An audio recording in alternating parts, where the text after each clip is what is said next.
இப்போ துலாம் ராசிக்காரங்களுக்கு பார்த்தீங்கன்னா, இந்த மார்ச் மாதம் உங்க ராசிநாதரான சுக்கிரன் வந்து உங்களுக்கு 6ஆம் வீட்ல இருக்காங்க. 6ஆம் வீட்ல உச்சகட்டமா இருக்காங்க. இந்த டைம் பீரியட்ல துலாம் ராசிக்காரங்களுக்கு கொஞ்சம் ஹெல்த் இஷ்யூஸ்ன்றது வர்றதுக்கான வாய்ப்புண்டு. எதுக்குன்னா, ராகுவுடன் இணைந்து இருக்காங்க சுக்கிரன். அதுவும் புதனுடன் இணைந்து இருக்காங்க. பொதுவாவே ஒருத்தங்களோட ஜாதகத்துல 6ல வந்து புதன் மற்றும் சுக்கிரனும் இணைந்திருக்காங்கன்னா, அவங்களுக்கு டைஜஸ்டிவ் இஷ்யூஸு, அப்படியே வயித்துக்கு சம்மந்தப்பட்ட இஷ்யூஸ்ன்றது வர்றதுக்கு வாய்ப்பு இருக்கும்.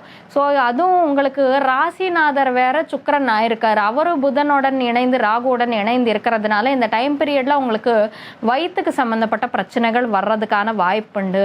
அதனால கொஞ்சம் சாப்பிடும்போது தயவு செஞ்சு நீங்க பார்த்து சாப்பிடுங்க. இந்த டைம் பீரியட்ல உங்களுக்கு ஃபுட் பாய்சனிங்கு இந்த மாதிரி விஷயங்கள் நடக்கிறதுக்கான வாய்ப்புண்டு.